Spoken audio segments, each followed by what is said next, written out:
이끌어 주시기를 간절히 기도합니다. 감사드리며 예수님의 이름으로 기도드립니다. 아멘. 예.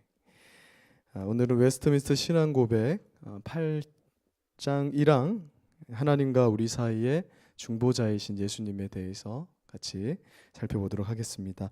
오늘 말씀은 잘 아시는 요한복음 3장 16절 말씀입니다. 우리 같이 한 목소리로 한번 읽도록 하겠습니다. 네, 시작.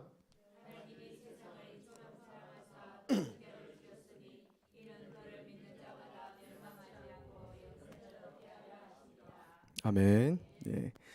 한 장 넘겨보시면 이분이 레오나르도 다빈치라는 분이시죠. 제가 이제 하나님에 대해서 설명할 때에도 이분을 가지고 왔는데 이분이 유명한 말씀을 남겼습니다. 명언이죠. 아는 것이 적으면 사랑하는 것도 적다. 참 맞는 말인 것 같아요. 이를 반대로 해석하면 이렇게 되죠. 우리가 상대방을 아는 만큼 사랑할 수 있다라는 말이 됩니다. 우리가 하나님에 대해서 알아가는 것은 그분을 사랑하기 때문에 그런 것이죠. 그리고 우리가 하나님에 대해서 아는 만큼 우리는 하나님을 사랑하게 되는 것입니다. 사랑하는 사람의 특징은 그 사랑하는 대상을 계속 알고자 하는 데 있거든요. 그래서 밤새도록 그 사람에 대해서 생각하고 그 사람을 떠올리게 되면 그게 사랑의 증거가 되는 것입니다. 내가 저 사람을 사랑하는 것 같아 하는데 그 사람이 하루에 몇 번 떠오르지 않으면 그 사랑은 어쩌면 거짓된 사랑이라 할 수 있는 것이죠.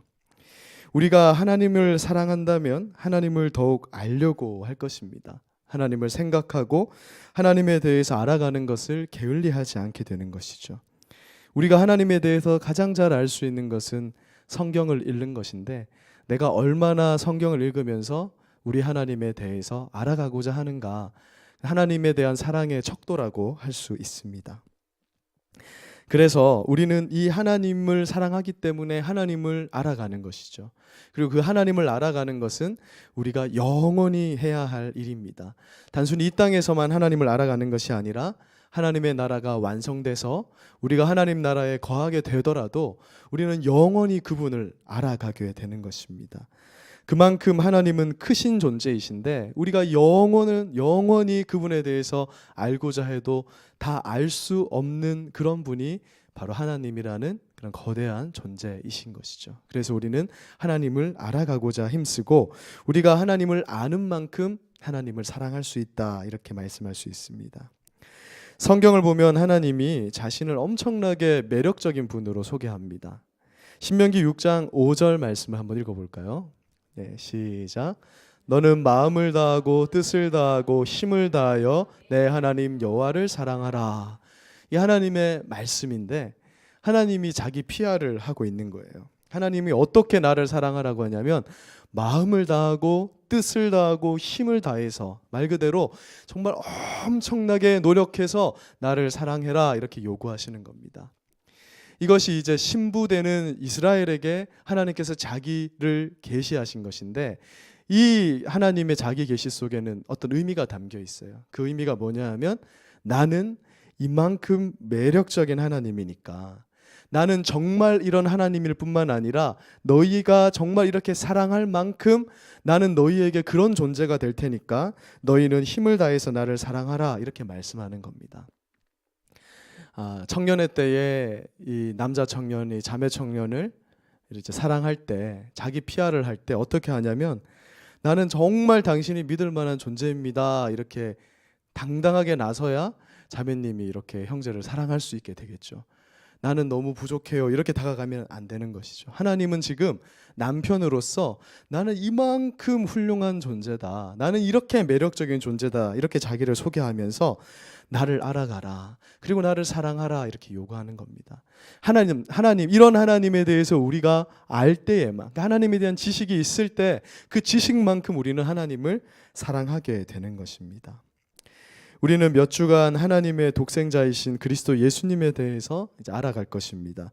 우리가 그분에 대한 지식이 자라나면 자라날수록 우리는 그분을 더욱 사랑하게 되는 거예요.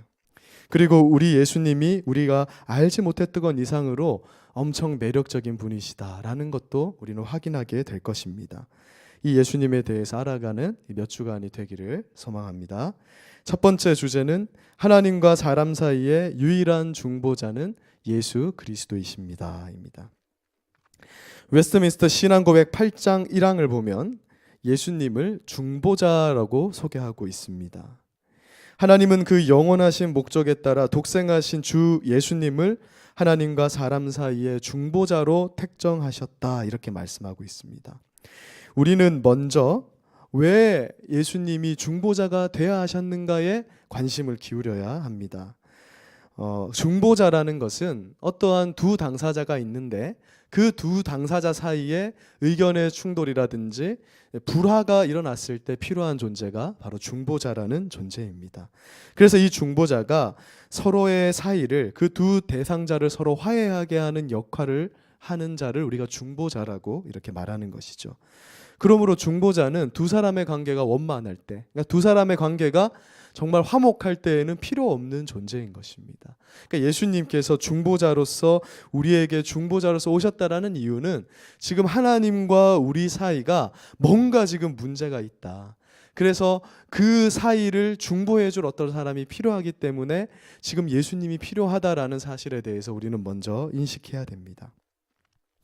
원래 하나님과 사람은 화목하게 지냈죠. 아담과 하나님, 물론 존재적 간극은 있었습니다. 영원하시고 무한하신 하나님과 피조물에 불과한 아담에게는 큰 간격이 있었지만 그럼에도 불구하고 하나님과 사람은 화목하게 지냈습니다. 그게 에덴 동산에서 얼마나 긴 기간이었는지는 알 수 없지만 사람과 하나님은 정말 좋은 관계 속에서 살았다라는 것을 성경은 말씀하고 있죠. 그러나 사람이 하나님을 거부하는 죄를 범함으로써, 앞에도 설명을 드렸지만 그 죄는 사람이 하나님과 같이 되고자 하는 그러한 범죄였다고 했습니다. 그렇게 범죄하였을 때 우리의 하나님과 우리 사이의 화목은 깨지고 말았어요. 그러니까 그것은 완전히 불화의 상황으로 들어가게 된 것입니다. 그 죄의 문제가 너무나 심각하였기 때문에 사람 스스로는 하나님을 거부할 수밖에 없는 그런 존재, 그래서 영원히 하나님과는 가까이 될 수 없는 그런 사이가 되고 말았습니다.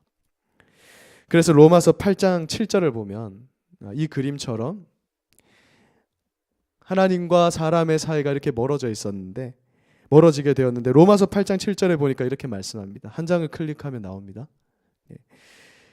사람이 하나님과 원수가 되었다, 이렇게 말씀하고 있습니다.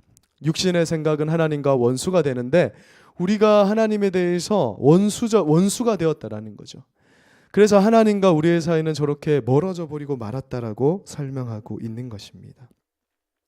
그래서 하나님과 사람 사이에는 반드시 변호하는 변호자, 중보자가 필요하게 된 것입니다. 사람이 하나님께로 갈 수 없기 때문에 하나님께서 그의 아들을 우리에게 보내셨는데 그분이 우리의 중보자가 되었다라고 설명합니다. 그러나 우리를 위해서 오신 예수님은 누군가의 의도를 위해서 오신 것이지만 또한 그분 스스로 자발적으로 우리를 위해 오신 그런 중보자가 되셨다라고 말씀하고 있습니다. 이것이 모두 하나님의 영원한 계획 속에서, 하나님께서 뜻하신 속에서 이루어진 일이었다 말씀하고 있습니다. 예수님께서 왜 중보자가 되셨는가? 그것은 우리를 사랑하기 때문에 그런 것입니다. 그러니까 사람이 하나님께로 갈 수 있는 방법이 없어진 거죠. 위로 한번 올려보세요. 위로. 사람이 하나님께로 건너갈 수 있는 방법이 없기 때문에 하나님이신 예수님께서 사람에게 오신 사건이 바로 하나님이 사람의 모습으로 이 땅에 오신 성육신 사건이었다라는 것입니다. 그래서 예수님께서 이 땅에 한 아이의 모습으로 오신 그 사건과 예수님께서 십자가를 지신 그 사건은 우리를 사랑하시는 하나님의 사랑을 보여주시는 어떤 절정의 사건이었다, 이렇게 말할 수 있는 것입니다. 두 번째 보겠습니다. 예수님을 중보자로 세우신 분은 성부 하나님이십니다.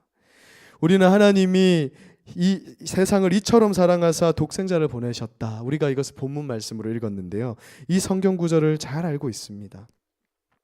즉 하나님과 사람을 화해하기 위한 이 화해의 사역을 맨 처음 시작하신 분은 다름 아닌 하나님이시다라는 것입니다.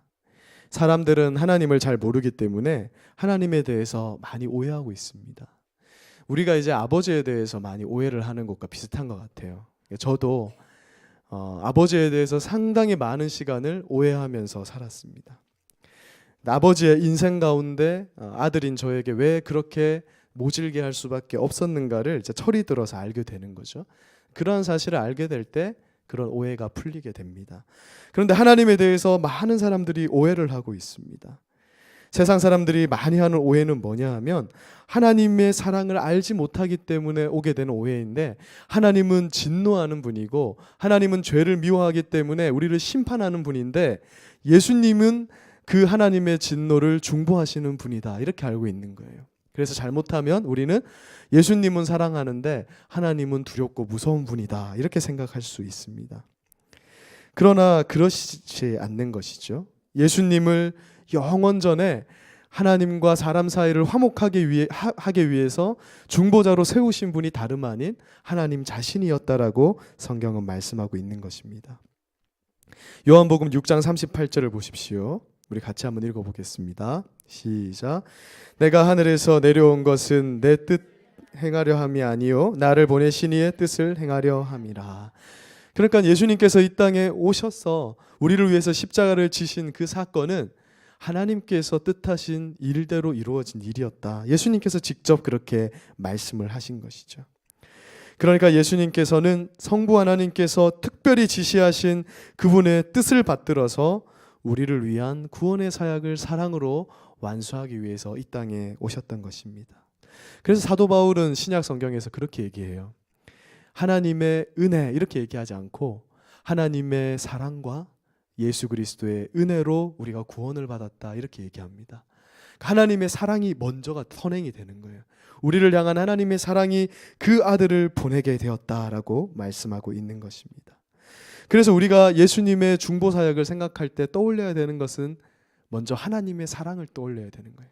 그 일을 영원전에 계획하시고 예수님을 이 땅에 보내신 그 하나님, 그것을 생각해야 됩니다. 그래서 웨스트민스터 신앙고백 8장 1항을 보면 하나님께서 그 뜻을 맨 아래에 보면은 기뻐하셨다. 우리를 위해서 이 독생자 예수님을 사람 사이의 중보자로 택정하신 것을 기뻐하신 분이 바로 하나님이시다, 그렇게 말씀하고 있습니다. 그러니까 우리가 하나님에 대한 오해를 걷어버려야 되는 거죠. 하나님은 사실 우리를 사랑하시고 하나님의 그 사랑이 예수님을 우리에게 보내셨다라는 것입니다. 또한 어떤 면에서 보자면 자신을 내어주는 것보다 자신의 하나뿐인 아들을 내어주는 것이 더 어려운 일이라는 것을 우리 부모님들은 다 알고 있지 않습니까? 창세기에 보면 아브라함이 나옵니다. 이 아브라함이 이삭을 바치는 사건을 보면 하나님께서 자신의 아들을 우리에게 보내신 사건이 얼마나 더 어려운 일이었는가를 우리에게 체험적으로 알게 해주는 것입니다. 아마도 아브라함은 이런 생각을 했을 거예요. 우리 모든 부모님들의 생각일 텐데, 사진을 보면은 이제 아들을 칼로 찌르려고 하는 저 장면 속에서 아브라함의 마음에는 정말 그 마음이 가득했을 겁니다. 차라리 내가 죽으면 좋을 텐데, 내가 죽으라고 명령하셨으면 좋을 텐데 왜 이 아들을, 이제 자라는 이 아들을 죽게 하는가. 아브라함은 간접적으로 독생자 예수님을 내어주신 그 하나님의 사랑을 간접적으로 체험하게 되는 것이죠. 또한 모든 자식을 가진 부모님들이 이 구절을 읽을 때 자신의 아들을 내어주신 하나님의 사랑이 어떠한지를 간접적으로 깨닫게 되는 것입니다. 하나님이 그만큼 우리를 사랑하신 것이죠. 즉 예수님은 우리를 향한 하나님의 사랑의 확실한 증거, 그것을 확증이라 하는데 확실한 증거가 되셨다는 겁니다. 그래서 우리는 항상 이제 삼위일체 하나님에 대해서 생각할 때 이런 얘기를 나눴었는데요. 우리는 예수님을 떠올릴 때 예수님의 사랑, 예수님의 십자가를 떠올릴 때 예수님만 생각하면 안 되는 거예요. 우리는 그 사역을 함께 하신 아버지 하나님과 성령 하나님과 예수님, 이 삼위 하나님을 다 생각해야 되는 겁니다. 그 모든 사역에 함께 하신 분이 바로 하나님 자체였기 때문에 그런 것이에요. 하나님이 우리를 얼마나 사랑하느냐, 그 아들을 우리에게 주실 만큼 사랑하심을 오늘 우리는 확인할 수 있는 것입니다. 세 번째, 예수님은 유일한 참 중보자이십니다. 성경은 우리를 위해서 어린 양과 같이 화목제물이 되신 그 예수님이 어떤 분인지를 소개하는데요. 사실 성경책은 66권 전체가 이 예수님에 대해서 소개하고 있는 책이라고 해도 과언이 아닙니다. 그러니까 성경은 예수님께 집중되어 있는 거예요. 그래서 우리는 성경의 어느 구절을 펴더라도 예수님을 떠올릴 수 있어야 됩니다. 그것이 성경을 바르게 읽는 것이거든요. 성경의 모든 초점이 예수님께 맞춰져 있습니다. 그래서 웨스트민스터 신앙고백 8장 1항은 성경의 이러한 내용들을 정리해서 예수님을 다음과 같이 소개하고 있습니다. 보시면 그분은 선지자고, 그분은 제사장이고, 그분은 왕이시고, 교회의 머리이시고, 구원자이시고, 만유의 상속자이시고, 세상의 재판장이시다, 이렇게 말씀합니다. 단순히 우리가 예수님은 십자가를 지신 분이다, 예수님 우리를 사랑하는 분이다, 그것으로 끝나는 것이 아니라 예수님이 어떠한 분이신지 성경의 66권이 그 예수님에게 초점을 맞춰서 설명하는데 예수님은 이러한 분이다라고 웨스트민스터 신앙고백의 작성자들이 정리를 해놓은 것입니다. 선지자, 제사장, 왕 많이 들어보셨죠? 이것은 구약 성경에서 하나님께서 이 세 가지 직분을 주실 때 이 사람들이 어떤 일을 하냐면 하나님과 하나님의 백성들 사이를 중보하는 역할을 하던 사람들이었습니다. 이 사람들은 일시적으로 하나님과 사람 사이를 화목하게 하는 그런 역할을 감당하던 사람들이었습니다. 즉 오실 예수님의 모형이자 그림자와 같은 존재들이었던 거예요. 그러나 이 사람들은 영원한 화해를 이루지는 못했어요. 1년에 한 번 또는 어떤 사건이 있을 때 일시적으로 하나님과 백성 사이에 화목을 주도하던 그러한 자들이었습니다. 그래서 디모데전서 2장 5절은 다음과 같이 말합니다. 하나님과 사람 사이에 중보자가 있는데 그분은 오직 한 분뿐이시다, 그렇게 말씀하고 있는 것입니다. 일시적으로 하나님과 사람 사이를 화목하게 했던 구약 성경에 많은 왕과 선지자와 제사장들이 있었지만 영원히 그 일을 이루신 분, 그걸 이루시고 난 이후에는 그 어떠한 다른 존재가 필요 없는 진정한 중보자가 계시니 그분이 바로 예수 그리스도시다, 이렇게 설명하고 있는 것입니다. 그래서 예수님을 설명할 때 한 장 넘겨보시면 구약의 삼중직이라고, 이게 예수님의 삼중직, 예수님이 세 가지 직분을 가지고 있는데 그 의미에 대해서 설명하는 겁니다. 그러니까 우리 예수님이 어떤 분이신가, 예수님은 단순히 그냥 십자가를 지시고 우리를 사랑하시는 분으로 끝나는 것이 아니라 예수님은 선지자로서 우리에게 하나님의 말씀을 전달하시는 분이시다, 하나님의 뜻을 전달하는 분이신 거예요. 우리가 예수님을 통해서 하나님이 우리를 어떻게 사랑하는지를 알게 된 것입니다. 그전에는 하나님 너 사랑하신대 하면은 잘 모르는 거예요. 와닿지 않는데 예수님이 죽으심으로써 하나님의 뜻을 우리에게 전달하실 때, 선지자로서 하나님의 말씀을 우리에게 전달하실 때 우리는 하나님이 어떤 분인지를 알게 되는 것이죠. 그리고 그분은 제사장입니다. 예수님은 아예 어린 양으로서 제물도 되면서 우리의 대제사장이 되셨는데, 제사장이 하는 일은 뭐냐면 우리의 죄의 문제를 해결해서 하나님과 우리 사이를 화목하게 하는 사람이거든요. 그러니까 예수님으로 인해서 우리는 하나님과 화목하게 되었다라고 말씀하고 있는 것입니다. 예수님이 그러한 존재라는 거죠. 또한 예수님은 왕으로서 우리를 통치하는 분이시다. 우리는 다 예수님의 백성이 된 거예요. 우리는 다 예수님 소속이 된 겁니다. 그래서 우리를 뭐라고 부르냐면 그리스도인, 이렇게 부르는 거죠. 우리는 그리스도에게 속한 사람이 되었다라는 의미로 그렇게 말하는 것입니다. 예수님이 이런 분이다, 이렇게 성경이 소개하고 있는 것입니다. 또한 우리의 예수님은 하나님께서 요구하신 율법의 모든 요구를 완수하심으로써 교회의 머리가 되셨다라고 말합니다. 그러니까 우리가 다 교회에 소속되어 있는데요, 우리가 예수님께 구원받아서 다 이 교회의 몸을 구성하고 있는데 예수님이 교회의 머리가 되기 때문에 우리는 다 예수님처럼 생각하고 예수님의 뜻대로 행하는 자들이 되었음을 말씀하고 있는 것입니다. 그래서 우리가 예수님의 통치를 받게 된다. 이유는 예수님이 우리의 머리가 되시기 때문에 그렇습니다. 그래서 이제 우리는 어떻게 살아야 하냐면 예수님의 소유된 자로서 예수님과 함께 살아가는 그러한 자들이 되었다. 예수님은 충분히 우리를 위해서 그러한 분이 되셨음을 성경이 선포하고 있는 것입니다. 예수님을 세상의 머리가 아니라 교회의 머리라고 지칭하는 것이 의미심장한 표현입니다.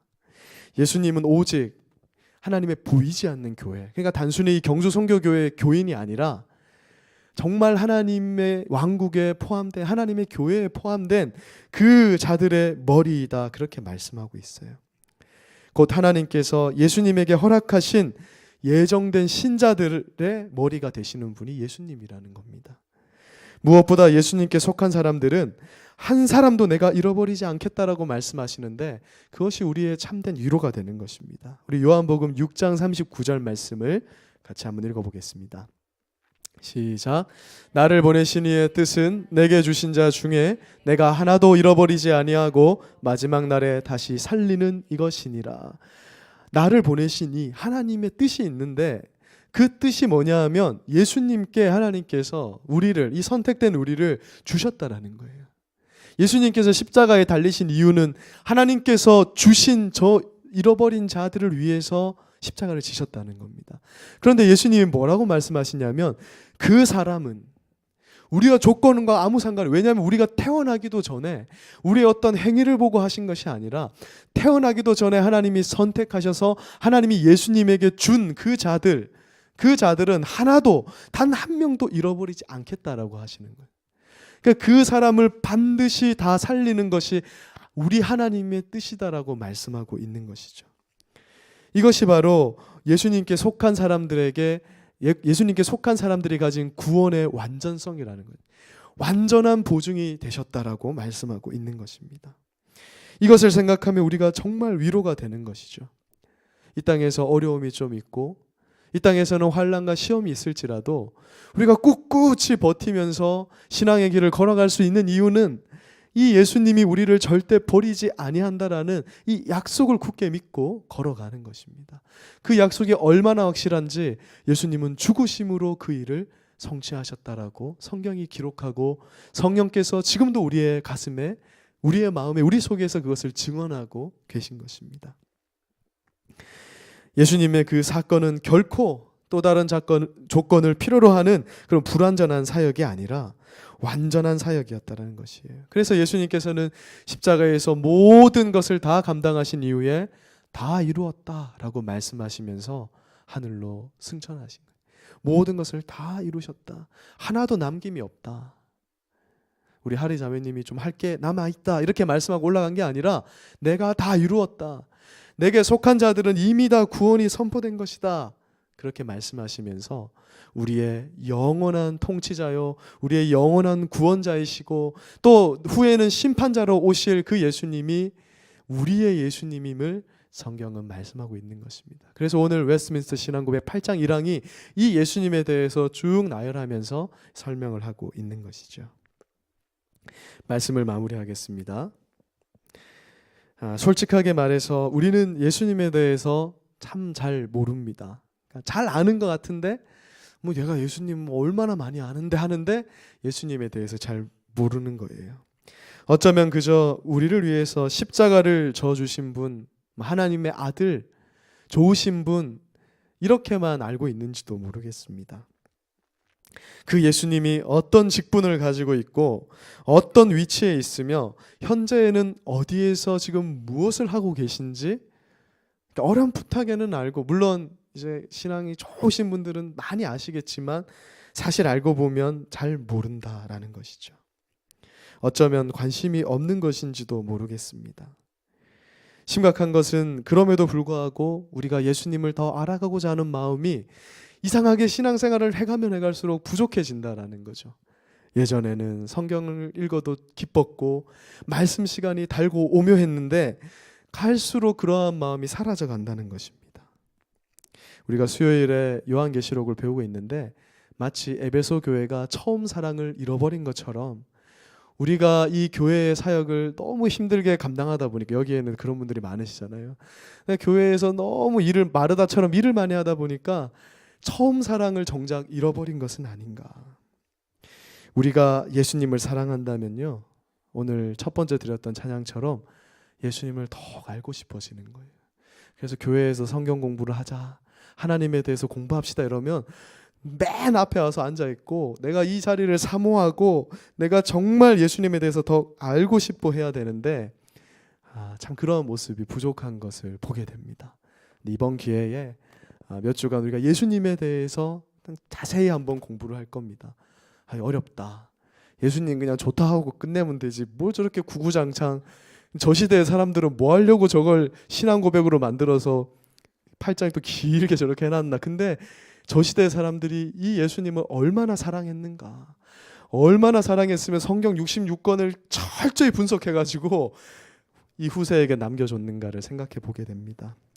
우리가 예수님을 더욱 알아가면서 하나님을 더욱 사랑해가는 주님의 성도님들이 될 수 있도록 그렇게 되기를 소망합니다. 제가 기도하고 함께 기도하는 시간 가지겠습니다. 사랑하는 하나님 아버지, 오늘 우리는 예수님에 대해서 더욱 알아가는 시간을 가졌습니다. 왜 예수님 우리의 중보자가 되셨는가를 우리가 말씀을 통해서 알아봤습니다. 하나님과 사람 사이가 멀어져 있기 때문에, 도저히 사람이 하나님께 갈 수 없기 때문에 하나님이신 하나님의 아들 예수님께서 우리에게 다가오신 것을 감사합니다. 그